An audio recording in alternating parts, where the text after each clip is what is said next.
Halo warga intelektual sekalian, baru-baru ini lagi rame di sosial media di mana negara-negara maju seperti Eropa, Jerman, Prancis, Australia, Jepang, dan lain sebagainya rame-rame menolak yang namanya imigran, terutama imigran dari negara mayoritas Muslim. Wow, luar biasa. Nah, yang jadi pertanyaan, kenapa? Kenapa mereka-mereka ini menolak imigran dari negara muslim? Apa alasannya? Ada apa dengan umat muslim? Jadi kalau saya perhatikan ya, di Eropa itu terutama di Jerman ya. Di Jerman itu secara halus mereka mengusir yang namanya imigran. Dengan cara apa? Dengan cara menyajikan yang namanya menu makanan babi di setiap restoran-restoran. Jadi pemerintahan Jerman menganjurkan semua ya yang punya restoran itu harus ada yang namanya menu babi. Jadi secara tidak langsung Jerman itu mengusir imigran Islam yang ada di Jerman. Nah, yang jadi pertanyaan, kenapa? Kok segitunya? Kenapa mereka sangat julid dengan umat Muslim yang ada di Jerman? Kenapa mereka ada sentimen negatif terhadap imigran yang beragama Islam? Kemudian kenapa banyak imigran itu beragama Islam? Ada apa dengan agama Islam? Bukankah agama Islam itu agama yang damai gitu, agama yang bikin masyarakatnya makmur gitu? Bukankah khilafah itu bikin negara Islam itu menjadi negara maju? Lalu kenapa mereka mencari suaka ke negara lain? Apa yang jadi permasalahan?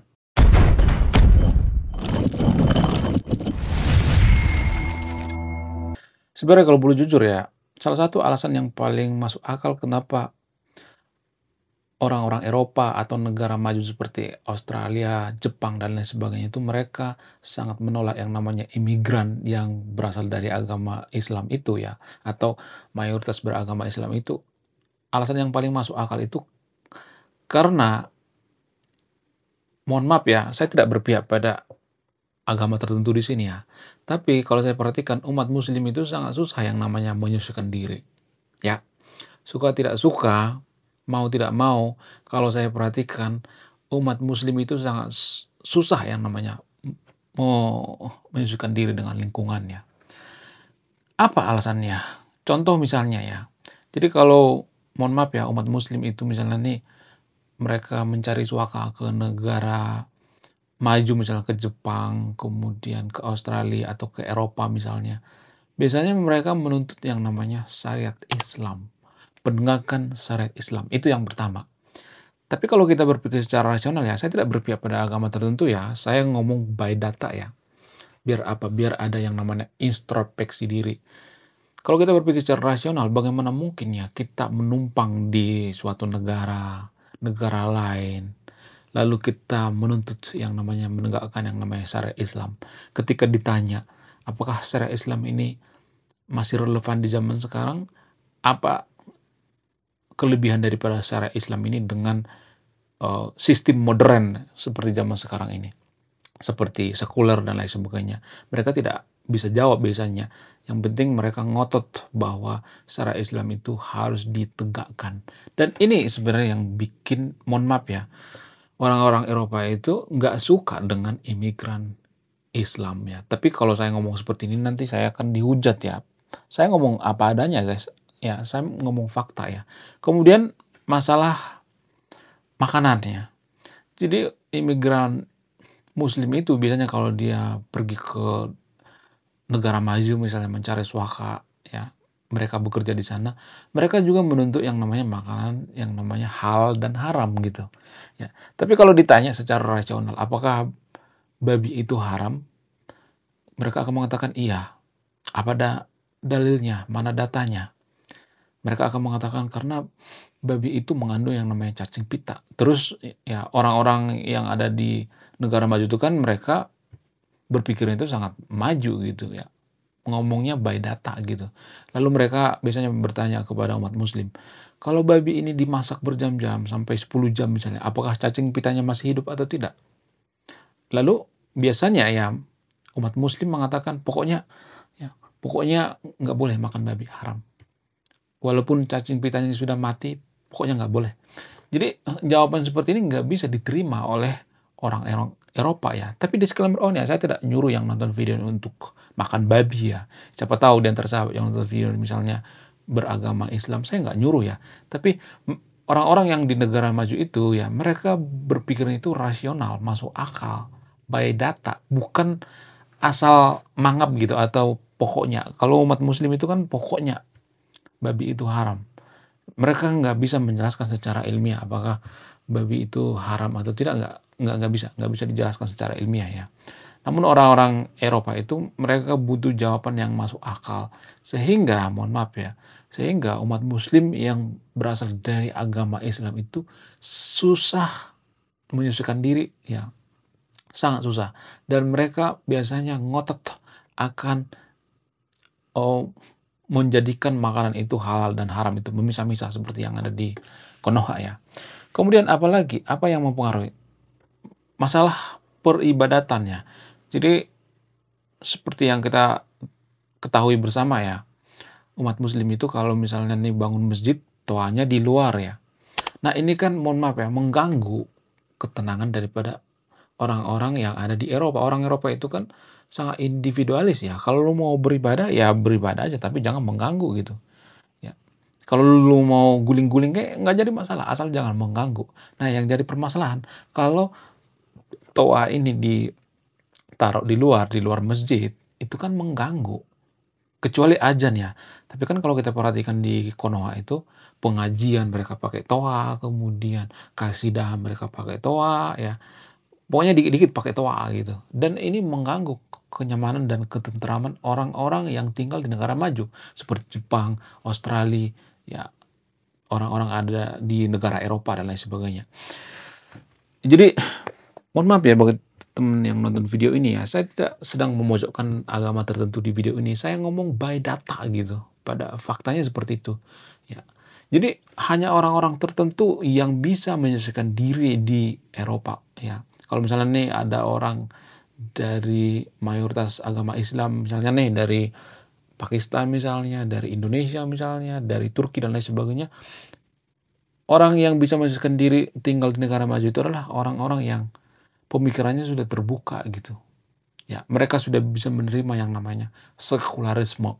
Sementara umat muslim itu tidak bisa menerima yang namanya sekularisme. Kenapa?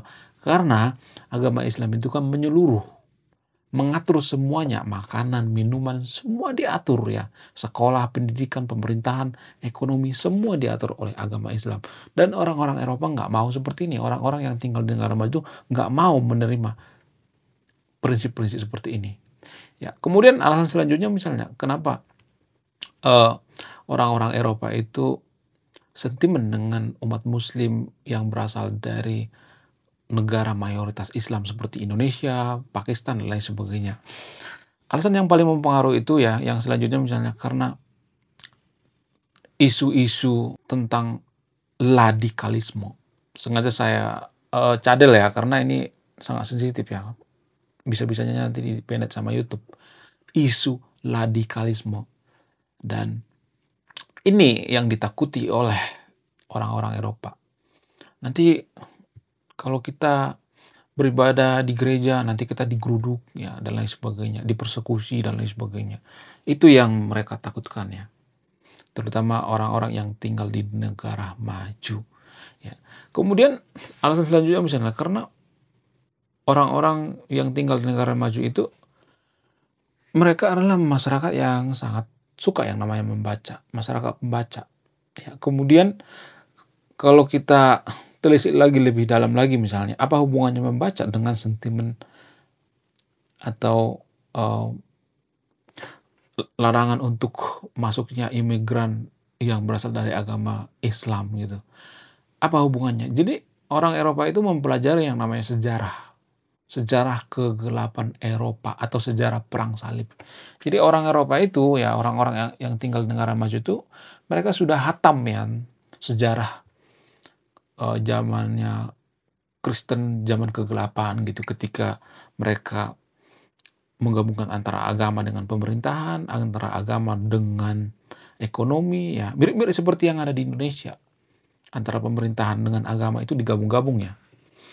Dan bahkan kalau saya perhatikan negara Indonesia itu lebih mengurusi yang namanya agama daripada mengurusi rakyatnya ya. Kalau saya perhatikan seperti itu. Jadi dulu pernah terjadi di Eropa di zaman abad Renaissance. Jadi orang-orang Eropa itu kan sangat suka yang namanya membaca. Ketika mereka membaca sejarah-sejarah masa lalu, mereka nggak mau kejadian seperti itu di negara mereka. Ya. Kemudian apalagi yang mempengaruhi kenapa umat Muslim itu dilarang atau sangat sentimen negatif di negara-negara yang sudah maju. Karena disiplin ya. Mohon maaf ya, nggak semuanya umat muslim itu tidak disiplin ya. Tapi pada faktanya, pada hakikatnya kalau saya melihat ya, kalau misalnya nih ada imigran nih dari agama umat muslim pergi ke suatu negara gitu, mereka rame-rame di sana, mereka akan berulah gitu. Seperti yang terjadi di Jepang misalnya. Seperti ada istilah silat, kan dulu kan pernah viral tuh ya. Ya, ada semacam organisasi silat, lalu mereka lari-lari di jalan ya, bikin keributan ya, bikin kericuhan. Kemudian mereka tidak patuh terhadap lalu lintas ya, mereka nongkrong seenaknya. Di Jepang kan nggak boleh seperti itu ya, nggak boleh nongkrong terlalu larut malam dan suaranya eh, gede gitu. Jadi pengaruh SDM rendah. Negara-negara maju itu nggak mau ya menerima orang yang SDM rendah seperti orang-orang yang tinggal di negara Muslim atau negara Islam ya. Tapi ada semacam dilema gitu ya. Apa itu dilema daripada negara maju? Seperti Jepang misalnya, ya negara-negara Eropa, Australia dan sebagainya. Mereka krisis yang namanya keturunan. Karena banyak orang yang tidak mau punya anak gitu. Ya, lebih menikmati hidup berdua. Menikah tapi nggak mau punya anak. KB seumur hidup. Ada tuh ya di negara maju. Ini semacam dilema ya, dan pemerintahnya mengambil tindakan. Kalau seperti ini terus ya, angka kelahiran semakin hari semakin turun di negara maju seperti di Jepang misalnya. Maka pemerintahnya mengambil tindakan untuk mendatangkan yang namanya imigran-imigran. Ya, mau nggak mau mereka mendatangkan yang namanya imigran-imigran untuk apa? Untuk dididik, digembleng ya, dan kalau mereka tidak didatangkan, maka perekonomian suatu negara akan anjlok. Jadi faktor penduduk juga mempengaruhi ekonomi suatu bangsa, guys. Sangat mempengaruhi ya. Tapi ini kan semacam dilema ya, dilema bagi negara maju ya. Kemudian ya, kalau saya perhatikan ya, umat muslim itu kalau misalnya pindah ke negara maju atau ke negara lain gitu ya, biasanya mereka tidak bisa menyesuaikan diri budaya ya, culture ya. Culture itu tidak bisa menyesuaikan diri dengan lingkungan kalau saya perhatikan ya. Tidak bisa menyesuaikan diri dengan lingkungan. Kenapa? Kalau kita perhatikan ya di Konoha misalnya, justru budaya Arab kan yang diimpor ya. Budaya Arab itu yang diterapkan di Konoha kalau saya perhatikan. Dikit-dikit ke Arab-Araban, pakainya ke Arab-Araban, ngomongnya ke Arab-Araban ya. Kemudian perilakunya juga ke Arab-Araban gitu. Ini yang tidak disukai oleh negara-negara yang tinggal di negara maju ya. Enggak disukai. Seperti Jepang misalnya. Mereka takut budaya Jepang itu runtuh. Australia misalnya, mereka takut budaya yang ada di sekarang ini yang populer di Australia itu ya, seperti budaya sekularisme itu runtuh. Itu yang mereka takuti. Ya. Kemudian kalau kita lihat di Eropa misalnya, Eropa juga seperti itu. Eropa menganut yang namanya liberalisme ya, liberal. Sementara umat muslim itu kan tidak suka dengan yang namanya istilah liberal. Nggak suka. Jadi kalau ada orang yang liberal itu biasanya dimusuhi. Ini yang tidak disukai oleh orang-orang yang tinggal di negara maju. Jadi semua yang saya katakan di video ini ada datanya, ada faktanya ya. Dan tersahabat yang terview ini kalau misalnya tersinggung, Anda itu kelewatan ya kalau tersinggungnya.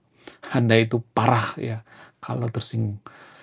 Lebih baik kita introspeksi diri gitu ya. Jangan kita itu ya langsung menghujat. kamu itu memojokkan agama itu. Enggak seperti itu ya. Kalau kita bandingkan dengan agama lain misalnya seperti contoh misalnya agama Buddha ya. Agama Buddha itu kemanapun mereka pergi, mereka bisa menyesuaikan diri dengan lingkungan, nggak masalah dengan makanan kok. Nggak ada istilah halal dan haramnya. Kemudian kalau mereka mendirikan rumah ibadah itu nggak mengganggu gitu, nggak ada suara toa yang menggelegar gitu. Bagaimana dengan agama Kristen? Agama Kristen apa lagi? Agama Kristen itu ya kemanapun mereka pergi, mereka tidak membawa budaya mereka yang di lingkungan mereka itu ya, memaksakan gitu, nggak seperti itu ya. Agama Kristen itu kan nggak harus mengikuti yang namanya budaya Israel, nggak seperti itu ya. Buddha juga seperti itu, nggak harus mengikuti yang namanya budaya Nepal atau budaya India gitu. Agama Hindu juga seperti itu, agama Konghucu juga seperti itu ya. Jadi mari kita introspeksi diri gitu, jangan kita selalu menghujat negara lain gitu. Kemudian kalau saya perhatikan ya, cenderung negara Islam itu ya kalau saya perhatikan itu menderita ya di negara mereka sendiri. Kalau misalnya mengatakan, "Oh, itu lihat tuh negara Islam seperti misalnya Brunei, Dubai, Qatar dan sebagainya." Sebenarnya kalau boleh jujur ya, mereka itu kelihatan bahagia sekarang ini karena SDA, bukan karena SDM. Dan kebetulan yang bagi SDA mereka itu seperti minyak, kayak hasil bumi dan lain sebagainya, yang bagi itu dikit. Coba kalau yang bagi banyak, seperti Konoha, ada sekitar 300 juta jiwa. Apakah kebagian? Yang ada kotok-kotokan gitu. Ya, jadi itu perbandingannya bukan apple to apple ya. Kalau kita membandingkan dengan Brunei, Dubai dan sebagainya enggak ya. Kalau kita bandingkan itu negara yang besar gitu seperti China. Ya, China dengan Indonesia itu layak dibandingkan karena apa? Karena hari kemerdekaan China dengan Indonesia itu nggak jauh berbeda. China itu kalau nggak salah tahun 47, kita 45, jadi beberapa tahun bedanya. Jadi kalau membandingkan itu China dengan Indonesia, jangan bandingkan dengan Brunei gitu, negara kecil ya. Bandingkan negara besar dengan negara besar ya. Biar apa? Biar apple to apple ya. Jadi kalau saya perhatikan di negara muslim itu ya, kalau saya perhatikan tuh rata-rata mereka menderita. Kalau nggak menderita ngapain mereka mencari suaka ke negara lain ya kan? Kalau khilafah itu bikin makmur, kenapa mereka nggak bikin negara khilafah yang makmur sendiri ya kan? Itu kan yang jadi permasalahan ya. Kenapa mereka mencari suaka? Oke, sekian video ini. Terima kasih sudah menyimak dan memahami. Saya kaum intelektual, salam rasional.